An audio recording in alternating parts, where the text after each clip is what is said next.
Hi there. Hi there, and welcome to tonight's webinar. So just, kind of come on in, everybody, make yourself comfortable where you're at right now. It's really lovely to have you here. So I'm really, really excited to be here with you today because what I'm going to share with you, I'm hoping you're going to get some light bulb moments. And these things are going to change the way you look at where you're at right now and how to create a better future for you and your family. So what I'm going to do is share with you and equip you to go out and become the leader in your own life and for your family that you want to be. So it's about creating the life that you set out to create. You know, that life that when you were a young girl maybe, or in your teens, that you thought that was going to be the dream for you. I want you to walk away from this webinar saying that this was the catalyst for change for you. And I want to give you as much value in the next 60 minutes as I possibly can. So let's get stuck into some learning and get moving on this adventure for the next 60 minutes. I'm Karen Oates, and I want to welcome you to this webinar. And in the next 60 minutes, you're going to know and learn the exact steps that I took that changed everything for me.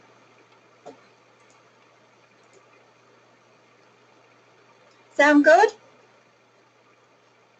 Awesome. So I've just got some questions for you to consider. Do you ever feel like you just want to run away and hide? Maybe get on a plane and never come back? Or worse, just end it all? Have you ever felt that it must be your fault that your son or daughter or partner is an addict?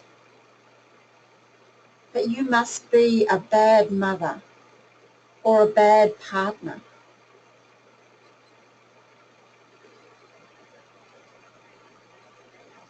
Does this sound familiar? Does this sound, any of these things sound like you? Have you ever felt that you've been grieving for the family you always thought that you would have? Because this isn't what you dreamed of for your family. Addiction, the craziness, the life that you know that they're probably never going to lead, that you always dreamt about for them. Because that's how it feels, right? You ever felt that you don't want to be around people because they will just judge you, or they talk about all the wonderful things that are going on in their family? Well, all these things were how I felt, and so much more. I know that I've gone through every one of these feelings. So who here feels this or has felt this?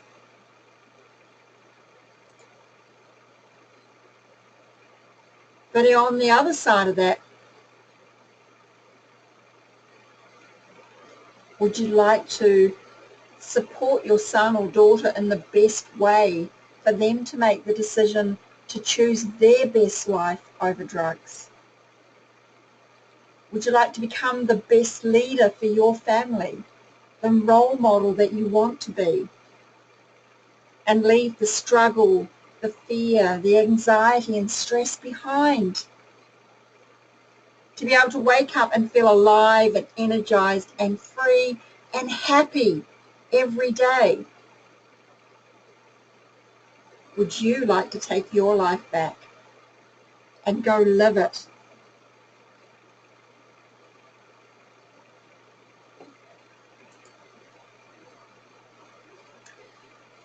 But I know you're probably thinking that it all feels too hard, that you don't know how you're going to do it, because you don't know what else to do and you've got nothing left to give. You've tried so much and in so many ways to help support the person you love to get off drugs. You've tried to do things differently, but it's never worked before. It all seems futile and you might as well give up. And at times you think to yourself, I'm so angry, resentful, and so emotionally frazzled that I don't think I can change anything, or that things can change.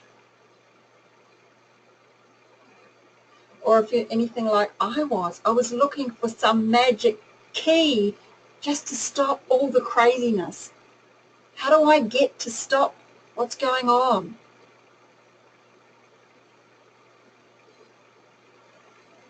Or you think, this is just how it is now, this is my lot.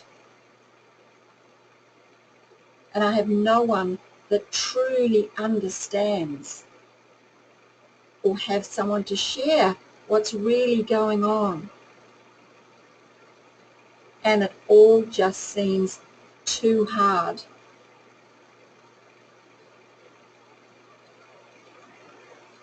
When we love an addict, when we're the mother of an addict, it challenges everything for us about who we are as a mother, who we are in every area of our life. We're filled with guilt and fear and shame, and that plays out in anxiety and stress. Our health starts deteriorating.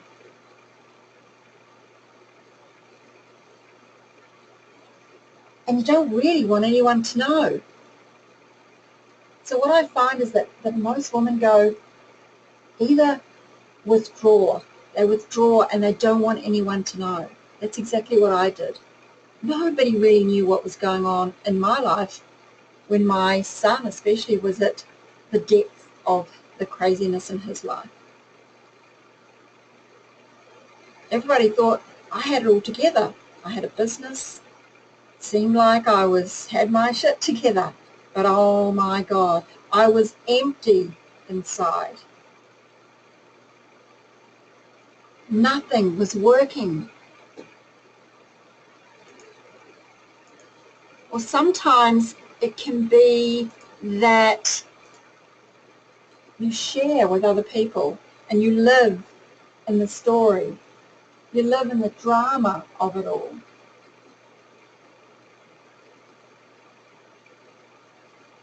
But everything just feels too hard.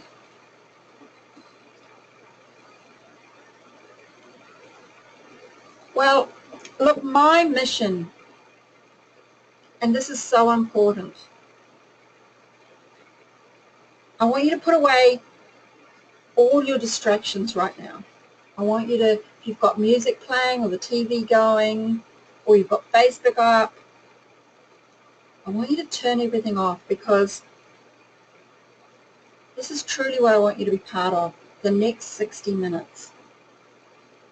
Because my mission with everything that I do is to empower and equip 10,000 mothers with the courage, strength, and love and all the tools they need to transform their own lives and their families, which flows on to change how drugs are impacting the fabric of our community, of our communities, of our world.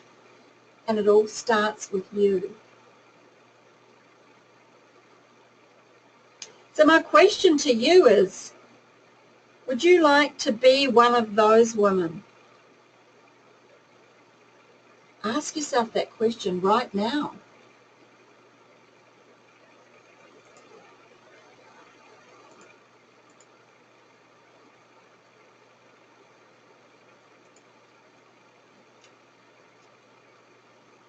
So as we move forward into the webinar, before we really get into the depth of what we're going to explore here, I want you to know that my promise to you in this next 60 minutes is firstly for you to be able to see that you working on you is the best way to getting the craziness and the impact to stop. And for you to understand exactly why this is so powerful. Plus, you'll know the steps to take from where you are right now to living a life that makes you happy and fulfilled. And yes, you are going to learn the 11 words that I used to finally get my son off drugs.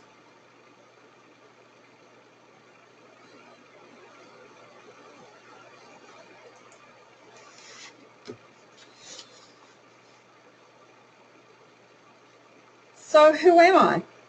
Some of you on this webinar tonight know who I am. But I want to give you a little bit of my story, only because it's relevant to where you guys are right now. For those of you who don't know who I am, I'm the mother of 2 addict children. 2 children in their 30s. I only have 2 children and they're both in addiction. My son is in recovery and I'm grateful for that every day. But I know that it's a moment by moment, day by day journey for him. And that could change at any time. I have faith that he is walking this path now and will do for the rest of his future. But I also know that no matter what happens from this point, I have faith that I can get through this. I can still go and live my best life and show up as the best version of me and be the leader that I need to be for him, regardless of whether he's in recovery or not. My daughter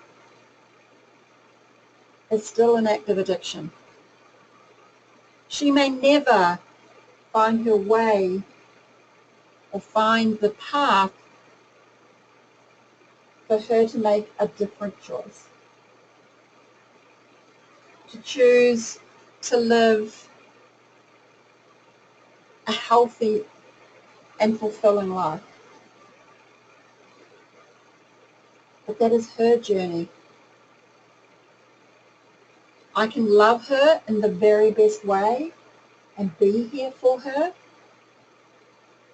but I can't make that decision for her. I have 3 amazing grandchildren.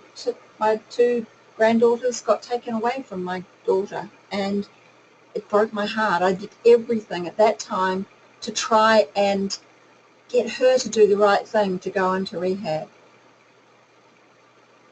I was the meat and the sandwich between her and SIFs. And then it all turned to custard, which meant I couldn't even have the children living with me. Broke my heart.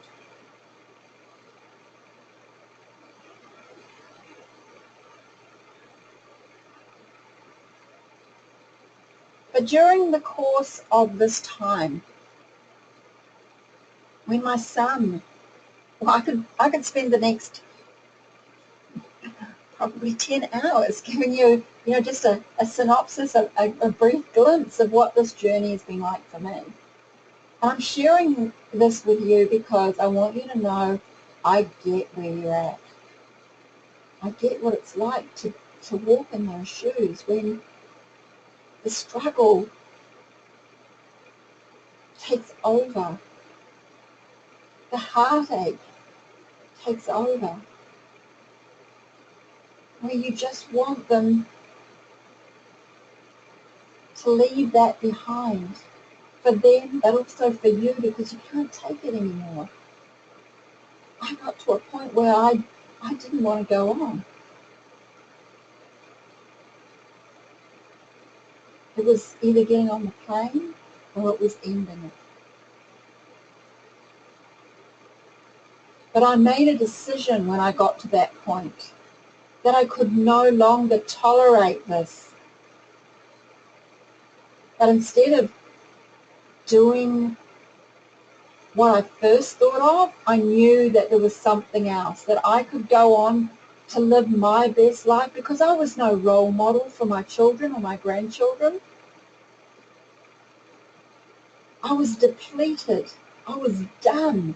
I had nothing to give. So from that point, I went on a search, on a quest to find out what I could do. But the thing is here, I didn't give up. I knew that there was a way through this. But at that time, I didn't know the path.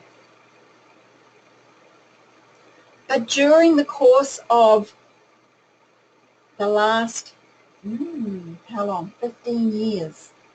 And on this journey, I've found the tools. I've found the way through.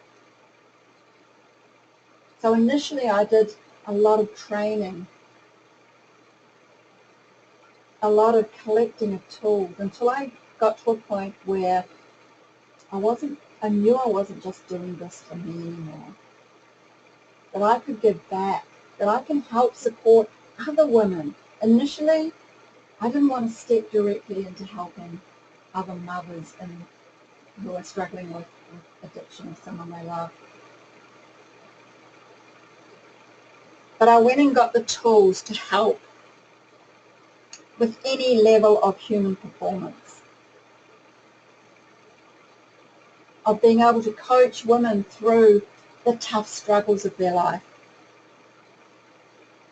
So I'm trained and qualified as a master NLP practitioner, as a results coach, and an evolved leadership coach, which is about sustainable personal transformation.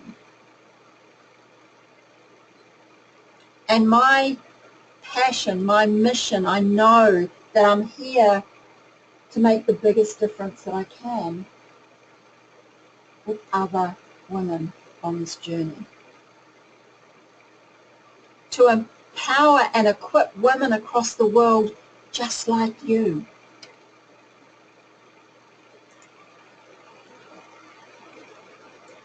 And I've done a lot of things the right way, and I've built the life I want. I truly feel blessed to have been on this journey.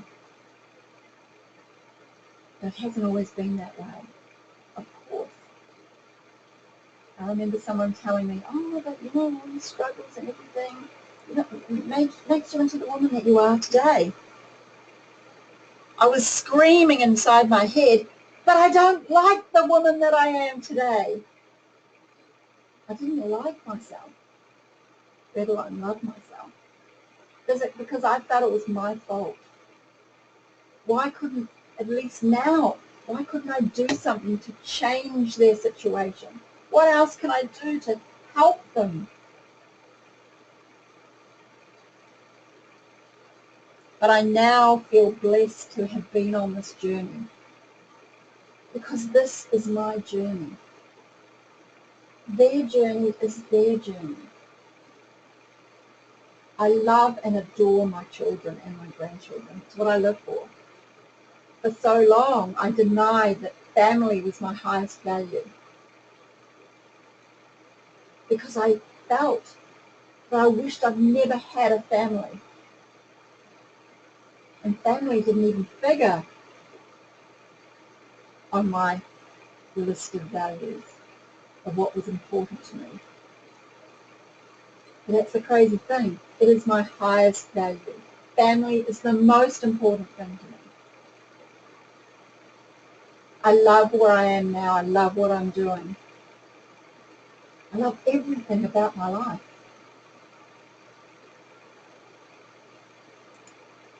But the journey to get here hasn't been easy, because I've done a lot of things the wrong way and the hard way. But like I said before, it was about not giving up. I knew that there was something different for me to experience as my life. So I went down all sorts of different paths, finding or looking for what I thought it was that I needed.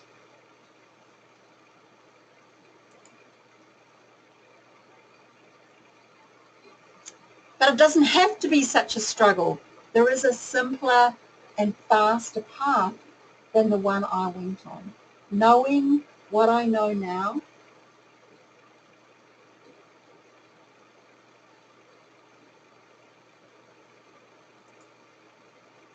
because I was looking in all the wrong places. And you know what? I bet you are too.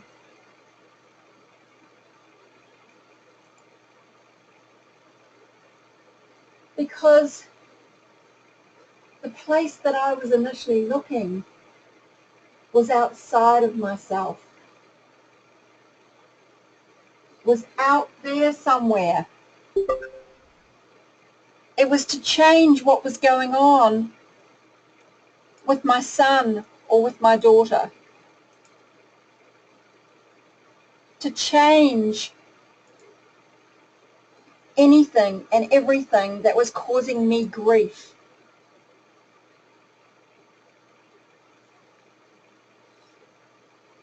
But the thing is, if we want the external to change, if we want things to change with our children, with our family, with our anything that we're experiencing, we have to go inside first. We have to do the internal work to get the external change. And for some of you, this may resonate. For some of you, you might be wondering what I'm talking about.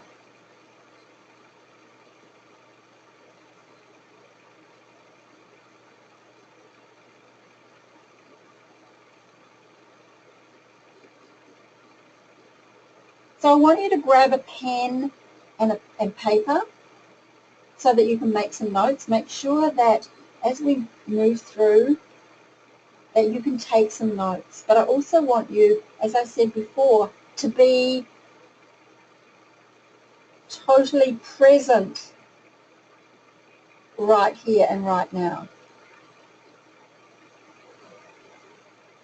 Because I'm going to talk about the exact steps to freedom for you. Do you want to learn that? Do you want to know how I did that?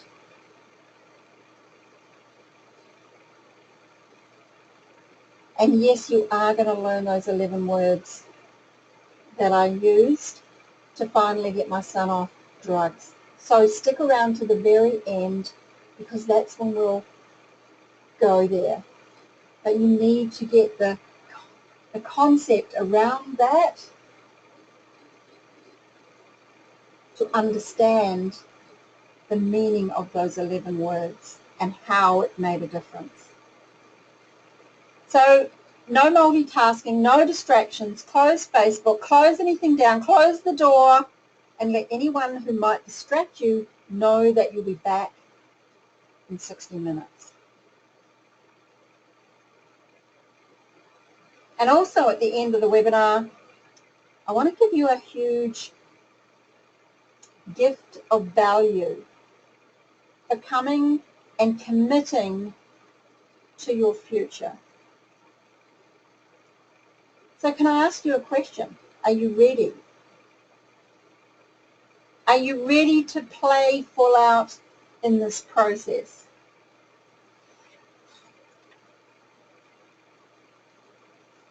Awesome. So sit back, ladies, because I want to ask you, who are you? Who are you really?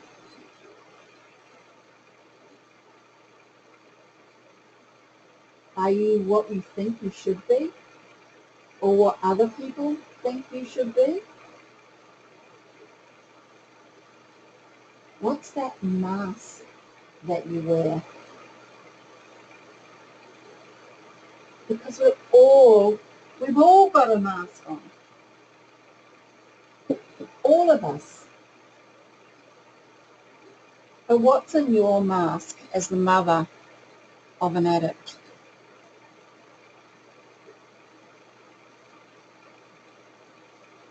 The mask that's filled with fear, guilt, shame, heartbreak.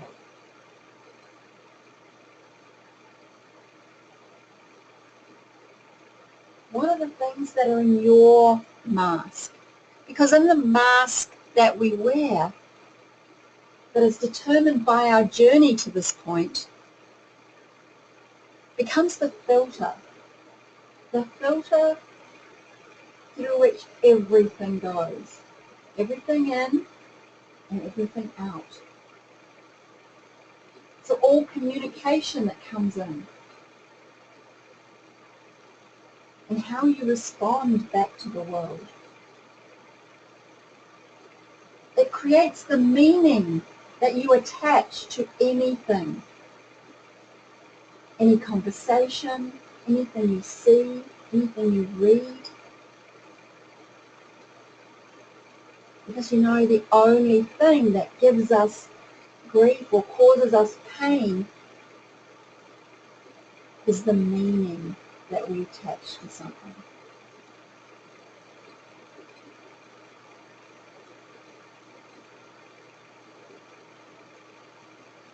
It's also the story that we tell ourselves about who we are. You know, all those beliefs that we hold about ourselves. For me, definitely I'm a bad mother. I'm guilty. I'm ashamed.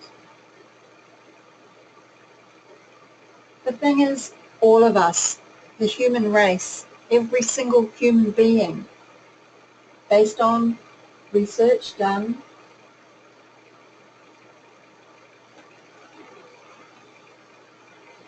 proves that we all, in our childhood, make decisions about ourselves that do not serve us. And when I finally discovered this, and it doesn't have to be huge, crazy events that go on, because I deemed that I'd had a great upbringing. Parents stayed together. Money might have been tight, but we had a loving and normal life. So initially it was like, well, I didn't have any bad experience. I wasn't abused. I wasn't abandoned. But all of us, we all make decisions about ourselves that do not serve us. And when I understood this and realized the decisions that I'd made about myself, I'm bad, I'm guilty, and I'm ashamed. And I'd lived out of that for well over 40 years. Subconsciously finding ways to prove those decisions right. And perfect, having 2 children who are drug addicts to get me to confirm that I'm bad, I'm guilty, and I'm ashamed. So all of this is in the mask we wear because it's not who we are.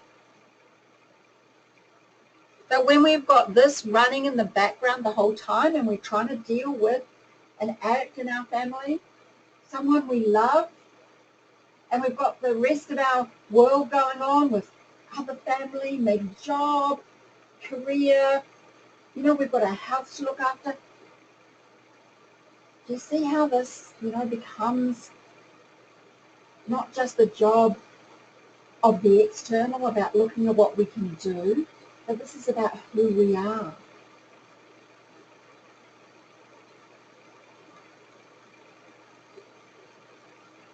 So I want you to just play along with me if you find this a bit of a stretch.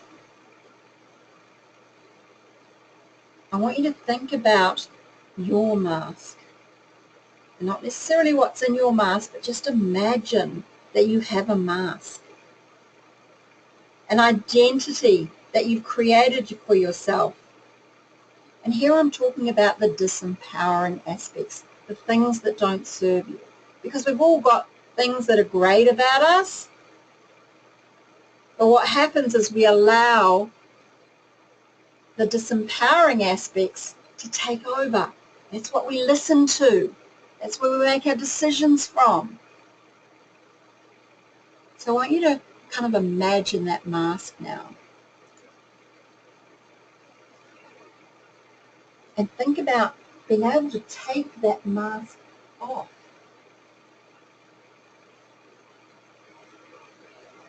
But I also want you to think about this. That right now, you're in a box. You're in a box with all those things that make up that mask. And when you're in that box, banging around, hitting the sides and the lid, and that's all that's in there with you,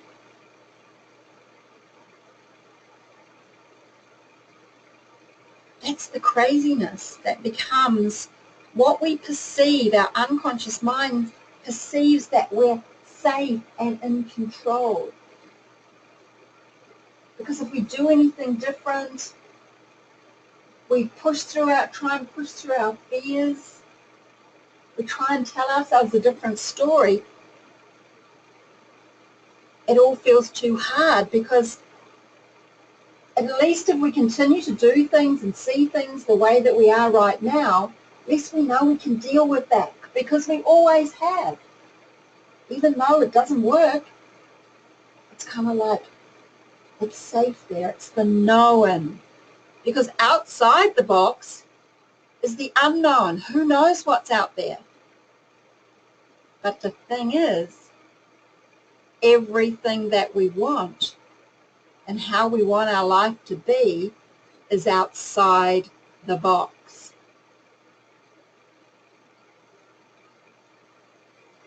But what has to happen to get through to the other side, to be able to get through that box? Well, we have to be brave. We have to push through a level of uncomfortability in order to get out there. Because when we're shut up in that box, we don't even hear or see what's out there, what's possible for us. I talk to women every day who are in the depths of this journey with an addict child, it's just all they want is just kind of make this stop. I just want to feel normal. I just want to feel happy. And we talk about their future and what do they want. They can't even imagine anything. They don't even allow themselves to kind of dream anymore. And that's what's happening when you're inside that box. You can't even see or hear or feel what's possible for you anymore.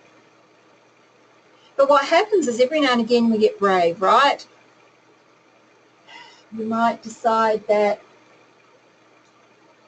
I don't know, you're going to put new boundaries around your addict son or daughter. New boundaries that you know are going to get pushed back, but it feels too hard. You're too fearful of the consequences. But let's give it a go. Okay, I'm going to put this boundary in place. You can't live here if you're going to be using drugs. Big boundary, fearful. Might even be that you're not going to give them money. Tomorrow when they come at you, manipulating, doing the things they always do for money, you're not going to give it to them. So that's like lifting the lid of the box and putting your head out there and going, oh, this feels good because I'm feeling strong. And then what happens is the lid of the box comes and whacks you on the head and you jump back inside the box. So when your son or daughter comes at you for the money, it's like I'm standing in my strength, but they know every trick in the book. And you can't hold that power and you cave. So it's back to where you were before. It's when also your inner critic comes and jumps back in and tells you, you know, the inner critic, that monkey mind, that conversation that goes on in your head saying, you can't really do this. This isn't really for you. And even if it's not a conscious conversation in your head, it's running in the background all the time. So living out in the unknown world where there is no box is living with a life of no constraint, where you master fear and the inner critic and you experience true freedom. But it's a journey to get there, right? And this is the work that I do with my clients, is to get them to where they can be living outside the box without their mask. The mask is gone. So I want you to stop for a moment. I just want you to jot down, just think for a moment, why is this important to you? Why is it important for you to no longer live with that mask, no longer live in that box? For you to go and experience true freedom. Why is this important to you?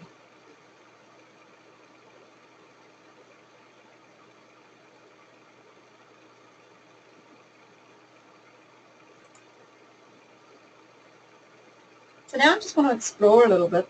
I'm going to jump around a little bit.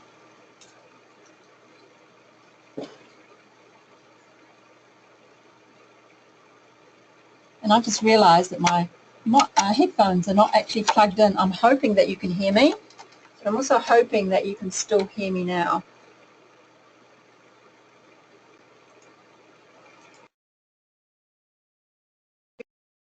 Sound through my headphones.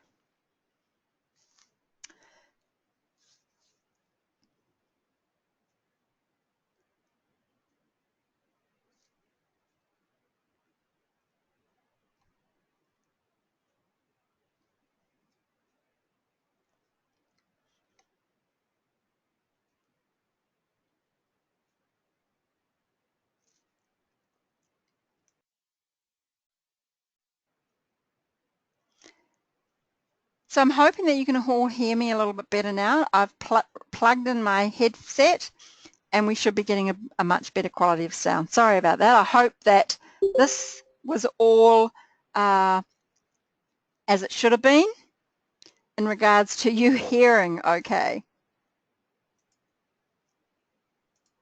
So just to continue, I just want to talk about now what being addicted to drugs means.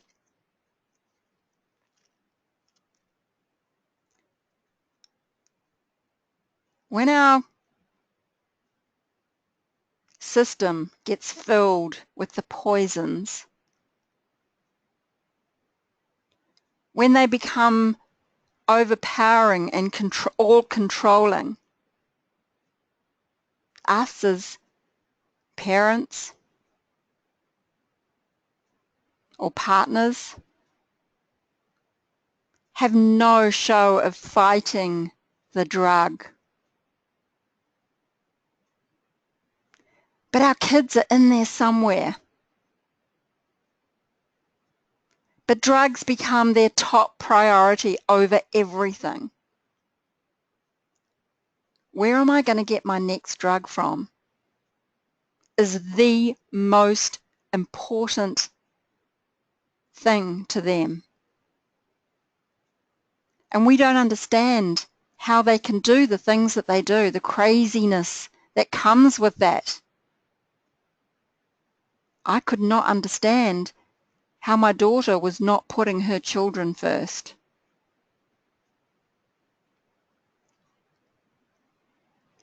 Nothing made sense to me. But remember, we're not dealing with our children. Not them, not who they really are, but they are in there somewhere. So it's knowing that we have to deal with the drug, but always trying to appeal to who they really are.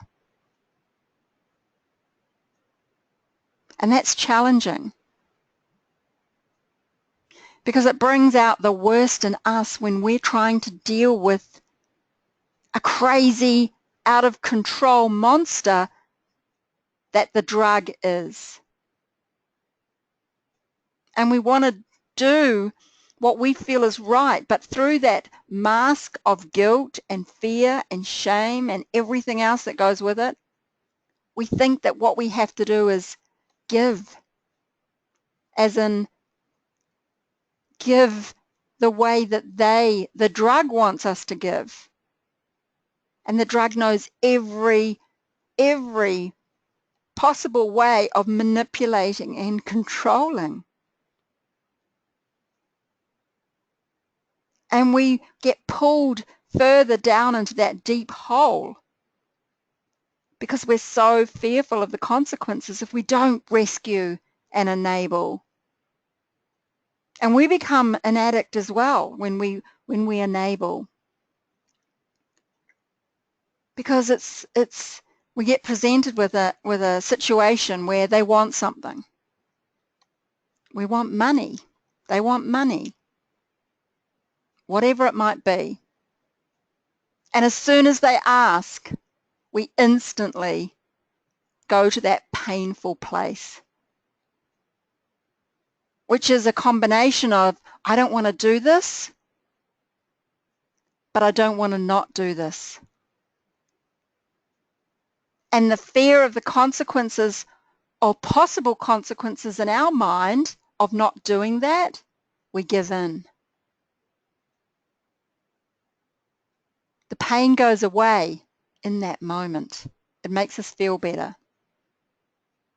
But the long-term consequences of that are huge.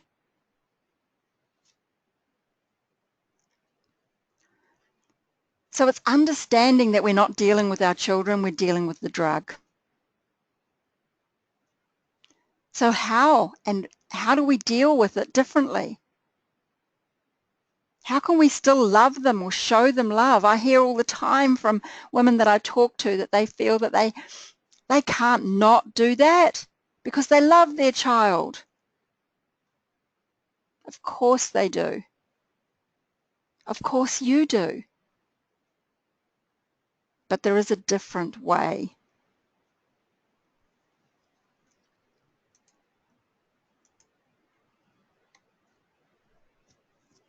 As I said before, it's when we're dealing with all that's in the mask, that guilt, that shame, and self-blame.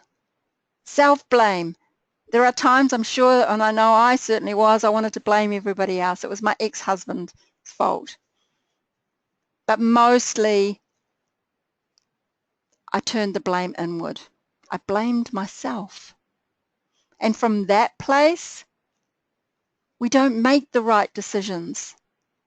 We don't love in the right way. We don't show up in our life in the right way.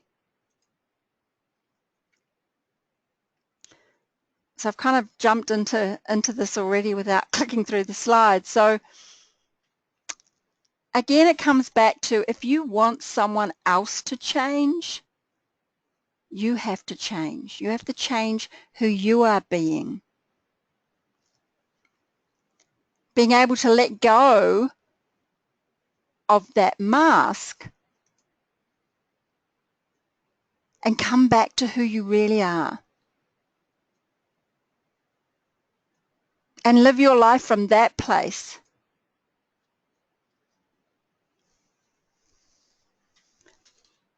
So how do we do that?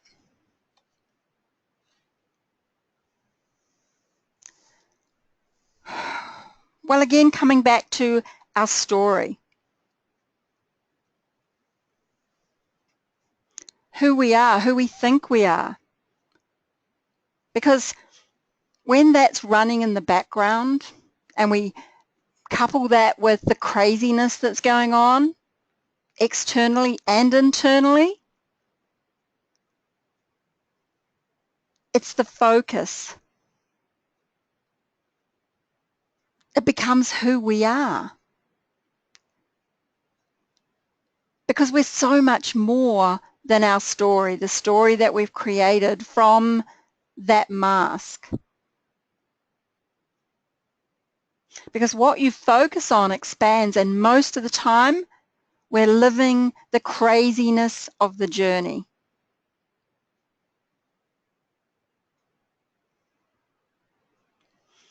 It's like when we're traveling down the road. Maybe it's late at night and it's raining and the road's slippery. And we swerve to miss something that's on the side of the road, and next thing the car's out of control, heading over towards a tree. There's a huge tree that we're heading towards and we're going to hit. If you keep focusing and looking at the tree, you're going to hit the tree. That's what you're focusing on right now. So what needs to happen? As you're skidding along the road, heading towards the tree, look for the gap. Where's the gap? The gap that you can drive through, it's there, but you need to focus on that gap. And you will automatically take yourself there because that's what you're focused on. You're not even seeing the tree. When you're looking at the tree, that's where you're headed. That's what you're going to hit because you can't even see the gap.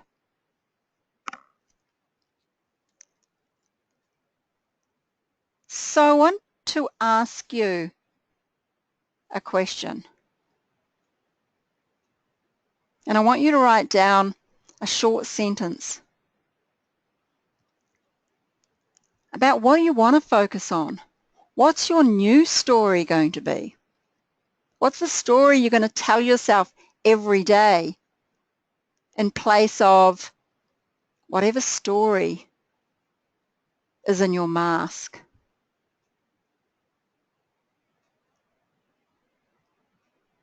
I'm a strong, loving mother who makes the best decisions for me and my family, and I love my life. That's just an example. But that's a way more empowering story to live from than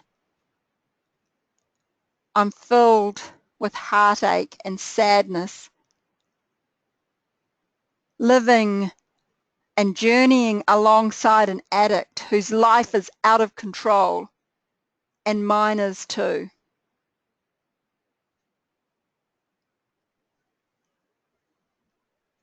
So I just want you to write down something that you feel is way more empowering than the story that you're living right now.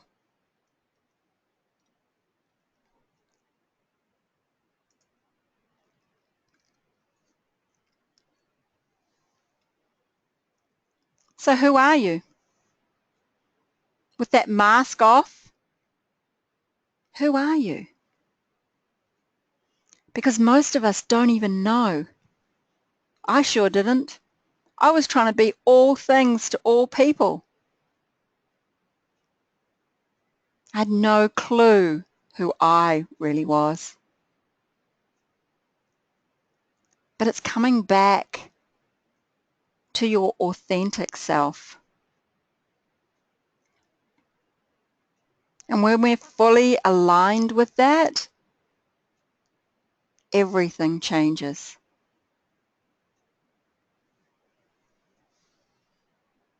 So it's getting to know who you really are once you've let go of that mask.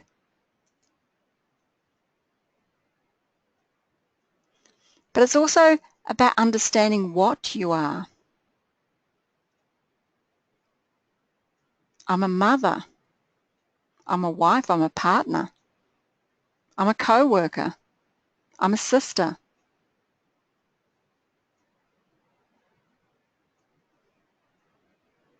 You're so much more than being a drug addict's mother. But sometimes, even if that's not a conscious thought, it takes over our entire life. We function, but we're not present to the other people in our lives. We're certainly not present for ourselves, and we're not actually present for the addict child.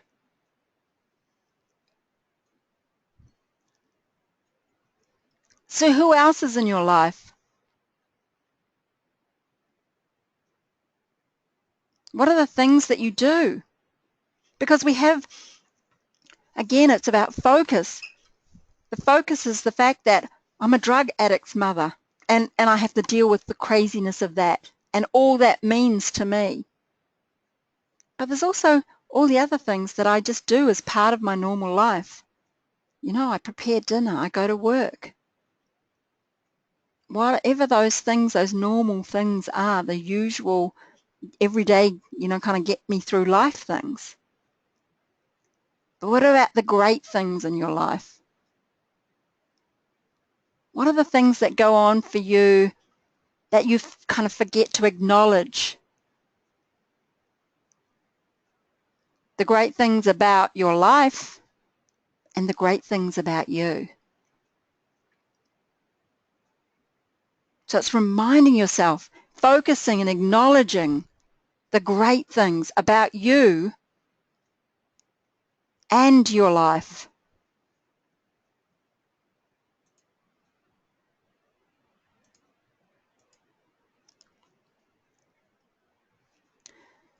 Knowing you. You are your biggest gift. And when you own the value that you bring to the world, something magical happens. You no longer see yourself as at the mercy of the world. You see yourself as the creator of your world. But what do I mean by owning the value that you bring to the world? The value that you bring is not about what you do. It's about who you are. It's about owning the value you bring by just being you. That's the value you bring, but you've got to own that.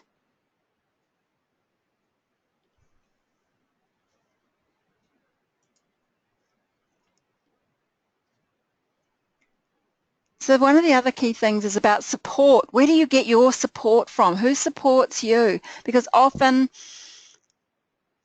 we don't get support. So who have you got around you that can support you, not maybe the usual way? Because often we have those wonderful, well-meaning friends that will let us sit there and, we get into a pity party, that we get into the drama and stir it all up and allow us to get stuck in that place, and everyone walks away feeling worse. Or we have those friends who we feel judge and we don't really want to talk to them, but sometimes we think we need to download, so we end up talking to them, and you get that feeling that you're being judged. So it's about finding someone that can hold you accountable to what it is that you say you want, how you want to move forward from this point.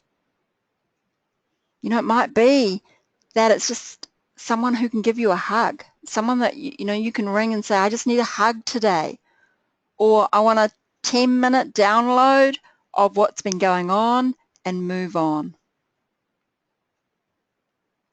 Because it's about doing things differently from this point. It's also about defining your future. What do you want? Because unless we've got a compelling future to move towards, it's really difficult for anything new to come in. If you leave a space by letting go of the mask, it's inviting the mask to come back and everything that's in there, unless we have something compelling to take its place. And that includes a future for you. How do you want to be? Who do you want to show up as? What things do you want? How do you want to feel? You've got to claim these things as your future. But as I said before, when you're locked in that box, you have no clue. But at least go claim something. Give yourself permission to dream again. Think about the things that you wanted to do when you were a young girl. Go create some goals. And don't give up on the dreams.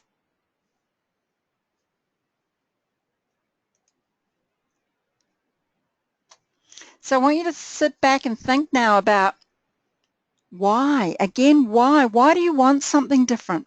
Why is this important to you?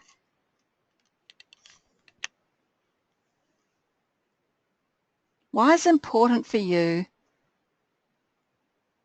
to go claim the life that you want to live and not settle for how you're experiencing things right now?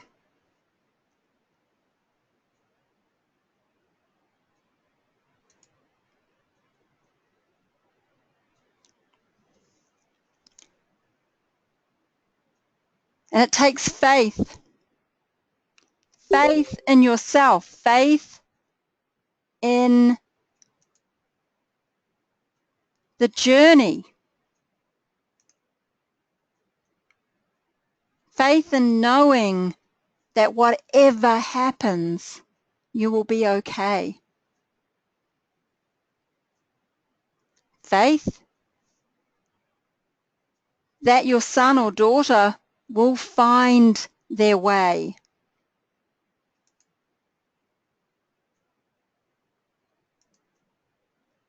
Hold on to that faith, because faith is an internal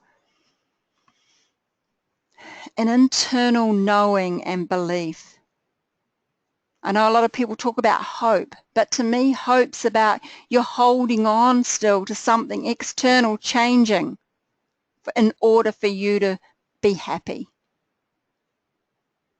But faith that whatever happens from this point forward is actually in the highest good for everybody, regardless of whether that means that the addict changes and starts to live a life that we want for them.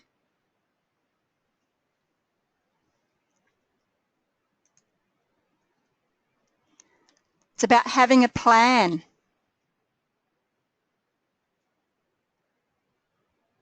A change plan. And what does that include? Boundaries. What are the boundaries that you really want to put in place?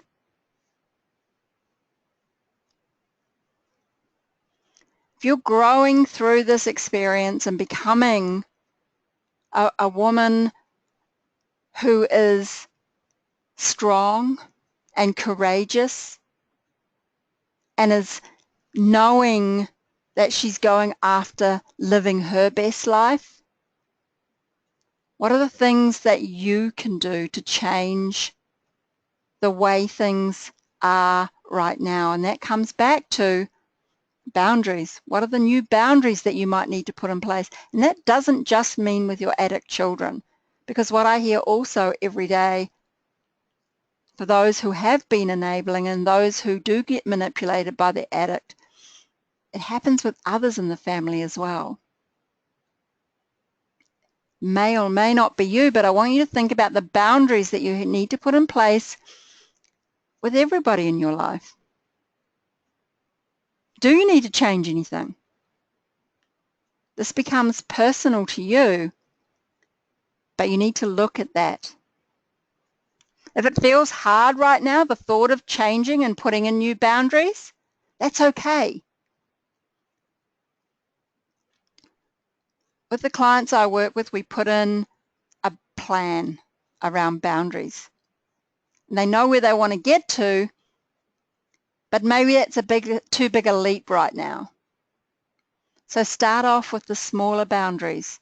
So you start stretching into getting to put that bigger boundary in place. Everyone is different, but the key here is do it differently. Start off maybe small if that's all you can feel you can manage right now. Communication, a plan around how you're going to communicate differently.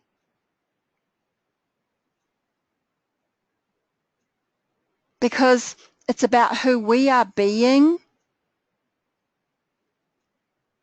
as to how we communicate. But again, when we're living with that mask on and somebody says something, sometimes that can be just a trigger, right? We place a meaning, attach a meaning to whatever the communication has been, and we respond from that place. But when you respond from who you truly are and from real love and connection, that's when things start changing in the way of communication. And problem solving, a plan for problem solving, a plan for self-care, so important. How are you going to manage your emotional state? My clients and I do a process every single morning, every single day, to allow us to be in the peak emotional state to start the day. There are new habits, new rituals that you can create to help support you with this. So this is personal boundaries, things that need to come before anything else. So it's self-care, personal boundaries first, life second. How are you getting love and connection, the need of love and connection? How are you getting that met? A plan for that. Growth. We all need to grow. Contribution. Fun. What do you do for fun? And support. We talked about that briefly before, but how are you now going to get the best support that you can get moving forward? But these are the sorts of things that can be put in a plan. These are all the things that we put in a plan with the clients that I work with. Goals for your future. What are the things that you want? How do you want to experience life from this point?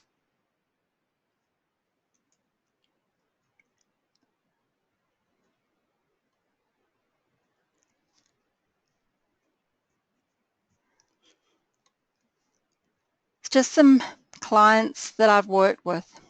Women who have been and these aren't their pictures, but the women that have been maybe where you are right now.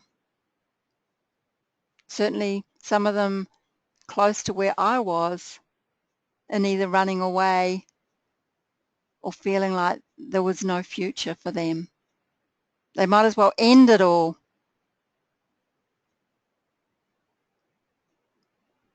This can be the turning point for you.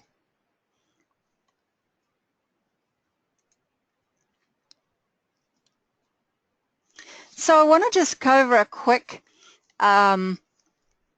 list of new habits for you to take on board to find freedom. What are the things that other people have changed about themselves or the things that they do in order to find that freedom?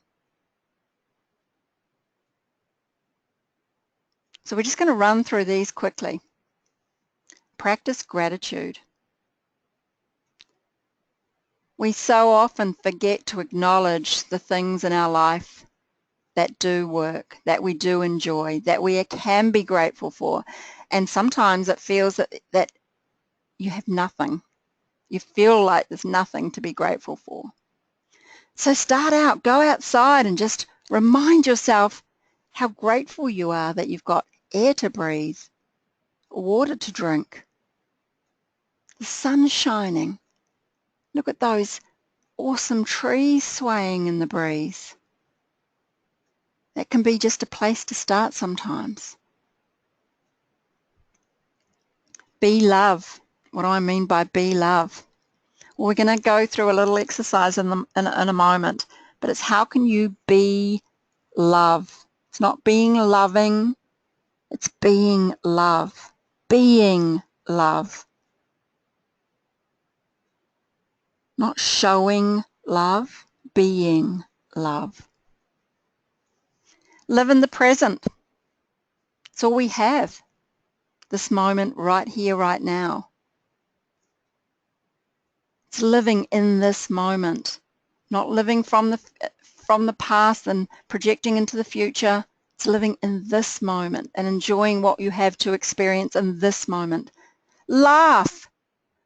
Laughter, they say, is the best medicine. If you're feeling down, go find something to laugh at. I do, it's an exercise I do from time to time, and sometimes I get my clients to do. And I'm just laughing right now because I'm seeing my dog out the window, and it reminds me of the time when I decided that I was just going to do like deep belly laughing for no reason, like just start off laughing, forcing almost yourself to laugh, and find out how contagious that is and how it can make you feel really good. One day I did this, and the dog came in the door and like seriously like staring at me as if to say, what on earth is she doing? And of course, the more that I saw him looking at me like that, the more I laughed, and I couldn't stop laughing. But oh my goodness, how amazing did that feel? So good. Go laugh. Go watch a funny movie. Do something to make yourself laugh. Read. What can you do? What sort of things can you read instead of maybe watching, crazy, murderous, crazy programs on TV? You get the feeling of where I'm going with this. It's how can you feed yourself on some good stuff instead of the trashy stuff that we might be watching on TV. Get support. We've talked about this. How can you get better and different support? Grow. What can you do for your growth? It's one of our essential needs. We need to make sure we're growing, because if we're not growing, we're dying. No excuses. There are no excuses from not being able to move forward. Give yourself the liberation of not allowing yourself to give excuses. They may be currently, you see them as the reasons why you can't change, why you can't do things, because your current reality is locked in by the reasons and excuses you give yourself. It's having from this point a no matter what attitude, in you finding a way through this, a way of being able to change you. Find uplifting people to surround yourself with. Maybe there's some people you want to spend less time with from this point forward. Who are the people that uplift you and make you feel good? Hang out with those people. Find some new people. Peak emotional state. What are the habits? What are the things that you can do to make sure that you can be in a peak emotional state? And some of the, the small little tips are things like get your body moving, change your physiology. If you're feeling bad, go for a brisk walk. Put on some dance music and dance.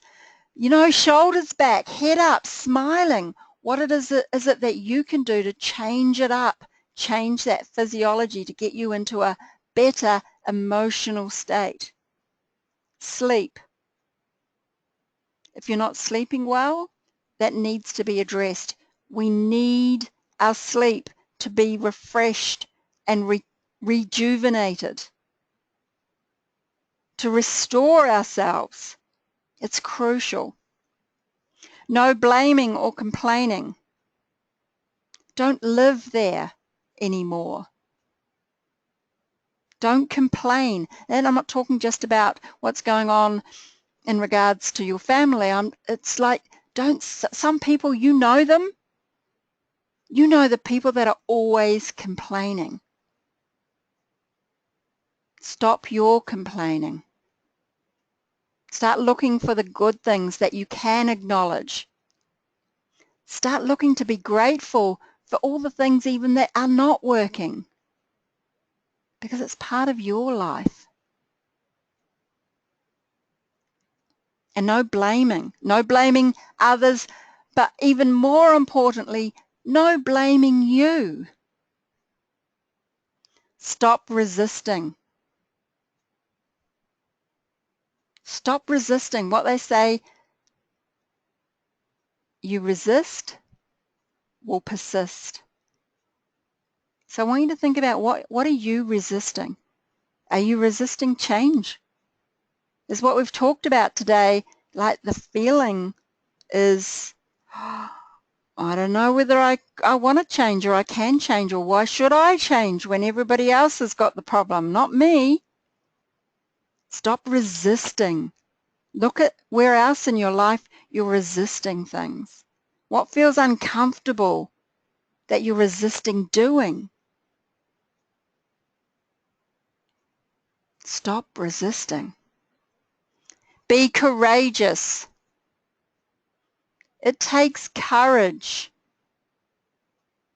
to change. It takes courage to do things differently.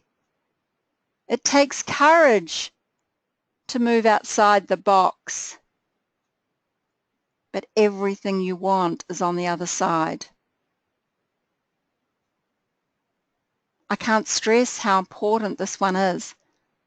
Because if you want to go live the life that you want and experience life that way you want to experience it, you're going to have to put on your big girl pants. Be consistent. Show up. Do the things religiously that you know you need to do to get the change you want. Think about going to the gym. You can't go twice to the gym and expect to have the body of your dreams. It takes showing up day after day after day, pushing through some of the things that don't feel comfortable, experiencing the pain of that until it becomes who you are. And you get to experience the new you, because it isn't going to happen by default. Develop rituals. Again, it's about what are the habits you need to create. There's some powerful, powerful things you can do. They become habits to change, to help you move through what you need to move through. give? How are you going to give? How do you give now? But how can you give? Because we all, and again, we all need to make a difference. It's one of the basic human needs. There is nothing that makes you feel better than doing something for someone else without any expectation. And it's not about the giving, it's about the difference that it makes for that other person. That's what gives you that feeling. What's one small thing that you can go do tomorrow? And it may be a compliment. We don't do these things because we're scared of what other people might think or judgment, whatever it is. Get out of our own way. Get out of your own way. Go give someone a compliment. It can make the biggest difference. Let go. Surrender to this process. What does letting go mean even? I know it sounds kind of out there. How do I let go? Trust. Trust yourself and trust the process. The process is called life. Let it go. Know your future. We talked about this before. What do you want? How do you want to experience life? Go write yourself some goals. Write down how you want to experience your life. Flow. What do I mean by flow? Because right now, you're in a boat on a river with oars trying to row against the current. And the longer it goes on, the more and more tired you get. The frustration, the struggle of it. Let go of the oars. Let the boat turn around so you can go with the current, flow with the current of life. When you line all these things up and you're coming and living from who you really are, that's the flow, that's the magic of life. Even when everything else around you is crazy, you can experience the flow of life. Now, I was going to take you through just a really short closed eyes process, which we're going to do just a really short one. Really short one, because I don't want you to miss out on this. This has been transformational for some of my clients in how they love their child, their addict. So I want you now just to get really, really comfortable. Sit in your chair. I'm just going to really make this really short, but I just want you to get an idea of how you can change the way that you love someone. I do this with my granddaughters all the time. They live 4 hours away, and this is from a space of I don't get to see them that often, although they've been with me over the Christmas holidays, and I speak to them all the time, but I just want them to experience the love that I have for them. I do this with my daughter, who I don't see sometimes for months and months on end. But I need her, I want her to know how much I love her. So this is love from an energetic perspective. So I want you to just get comfortable in your chair and take a deep breath in and a deep breath out. Close your eyes. Deep breath in and breathe out.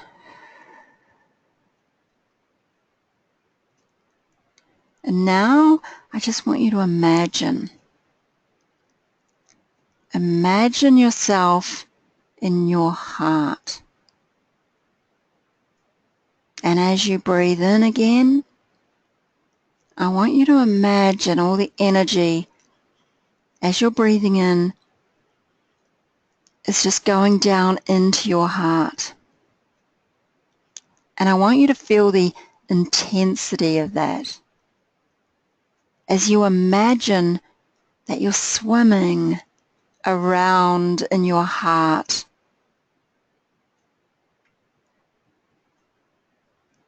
And I want you to imagine the love that generates from your heart. I want you to imagine now what it's like to swim in your heart.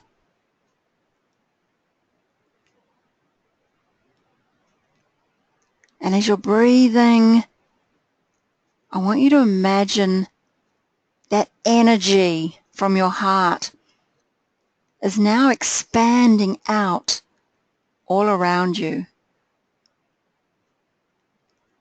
until that energy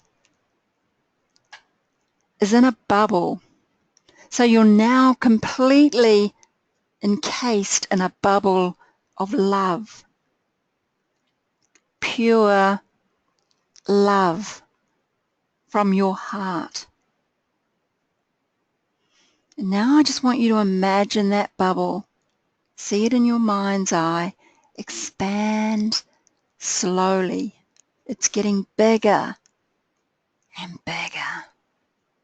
And your whole body is tingling with that feeling of immense, intense love. And I want you to imagine now in your mind's eye over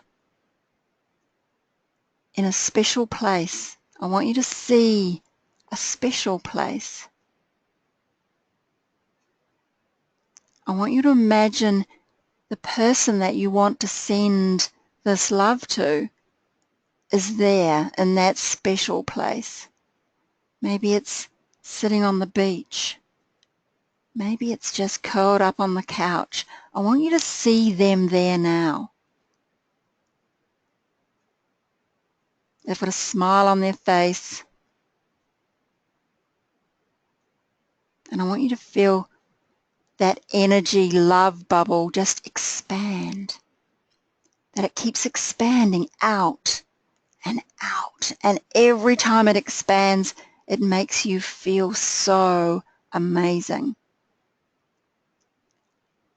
And you're feeling now so full of love as that bubble expands out further and further and further until it reaches that person and expands over their entire body.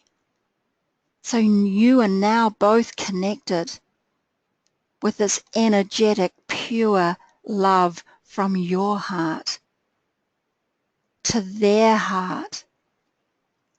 And you can feel the tingling of that, knowing that they're experiencing this in this moment. That at a cellular level, at an energetic level, they know and are grateful for the love, this pure love energy that you're sending them right now. And I just want you to take a moment and just immerse yourself in the peace and calm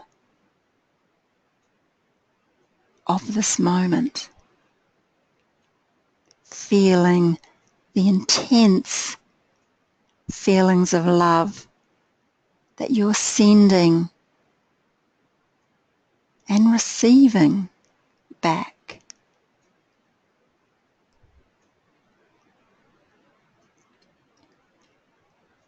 And then now I want you to just bring that bubble back.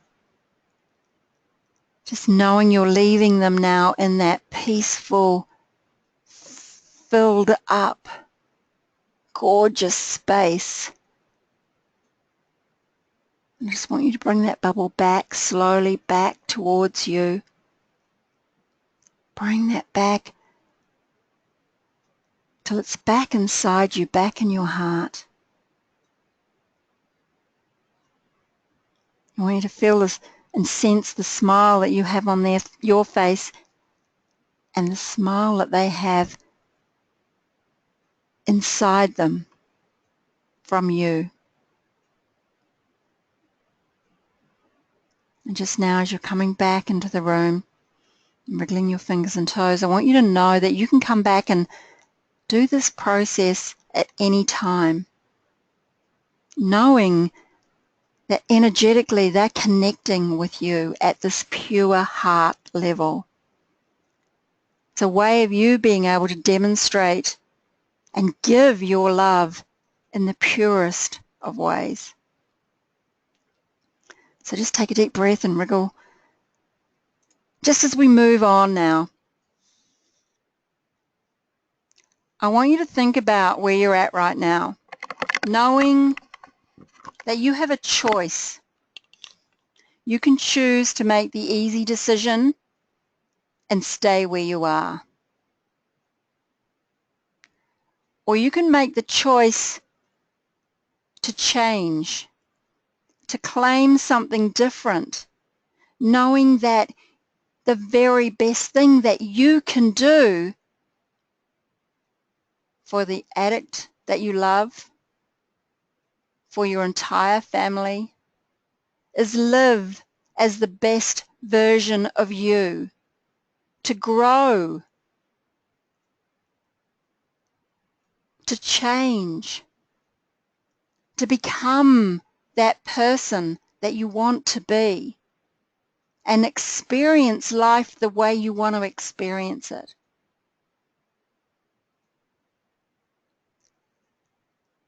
Because it always comes back to a choice. We always have a choice. We often think we're trapped and we become the victim because we feel we don't have a choice. We always have a choice.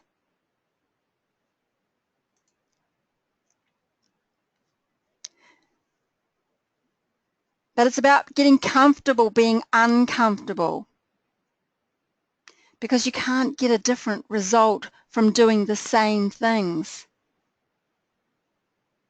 And is the process simple? The process, the strategy I teach is simple. Is it easy? That's another story. Because we can have the plan. We can think we know what we need to do. We can know what to do. But it's a bit like the weight loss strategy. Simplest strategy out. Eat less, exercise more. Why is it one of the biggest issues on the planet? Because it's not just about the strategy. It's about what goes on inside us. It's about what we tell ourselves. It's about going places that we've not been prepared to go before. But it's also about stopping the pretending, any pretending that we're doing, any rescuing and enabling and denial around what's going on with the addiction in our family. Because from this point forward, it's going to take courage and commitment. Commitment being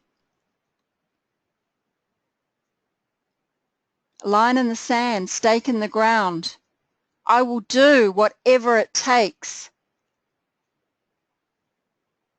And really whatever it takes. And courage to move through what you have not been prepared to move through before.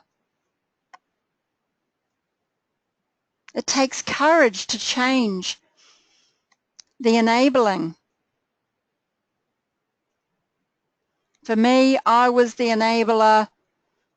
Well, I could have had a degree in enabling, and I could go on forever talking about some of the things, you know, from extremes of giving my son money to extremes of allowing him to live in a property that I owned, which became a meth lab, and I lost probably $120,000. I tell you, I've got the medal for enabling. It takes courage to change that, because we create patterns in our lives that are so hard to break out of. But if you're sick of waiting for things to change, for your addict to change, if you're sick of waiting for something to happen that either means that you slip further and further down that hole, or waiting for things to change where everything one day will just show up rosy and bright. If you're sick of waiting for that, then it's time. But I just want you to ask yourself now and write down, why do you want to feel free? Why do you always want to be your best and have the future that you want and live an amazing life? Why? Why do you want that?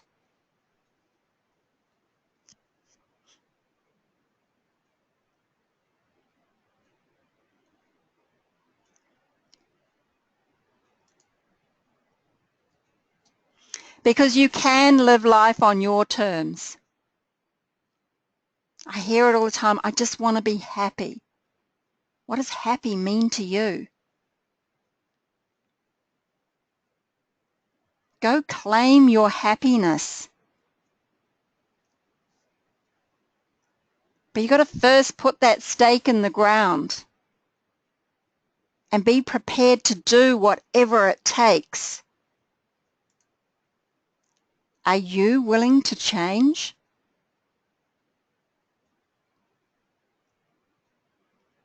Are you?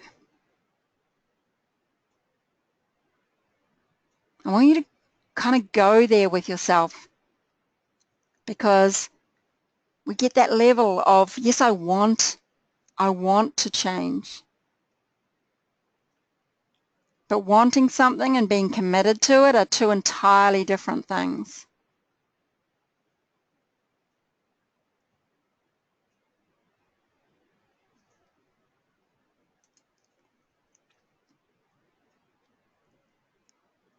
So only you can decide. Only you can decide your future from this point. It's not based on what your addict child or partner does.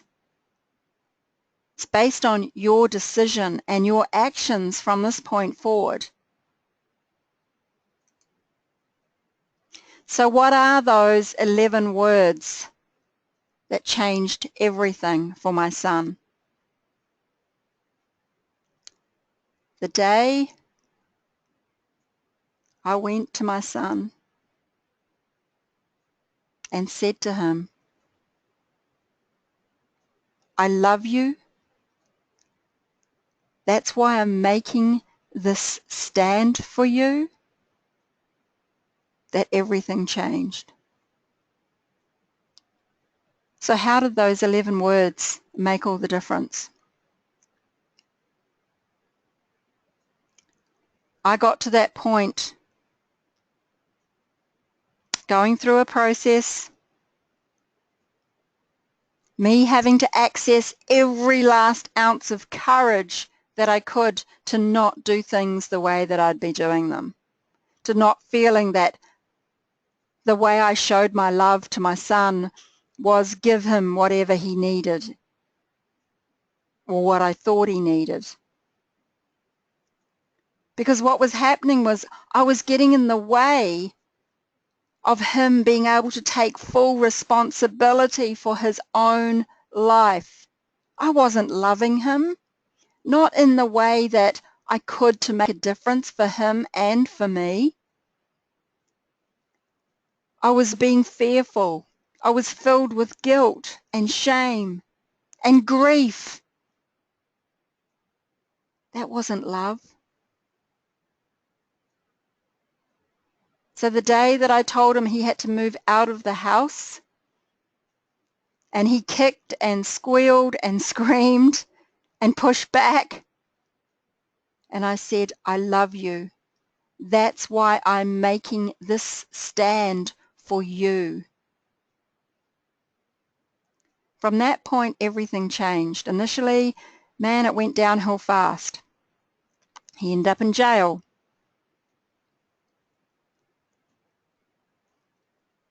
And there was a lot of things that went on where I was having to stand in my strength and say, not just to him, but to me saying, I love you. That's why I'm making this stand for you. I was saying it to him and I was saying it to me. Because I had to make a stand. I could not continue to do things the way that they had been done to that point. And when I made that stand, everything changed for him. Everything changed for me. And I was able to support him in the best ways.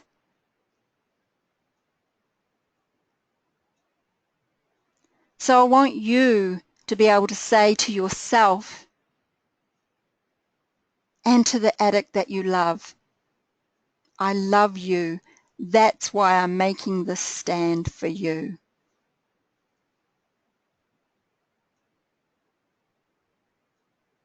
And I want to say it to you. I love you. That's why I'm making this stand for you, for your future, where you can go be the woman that you want to be, have the life that you want to live. Be there in the very best ways for the addict you love, for the family you love.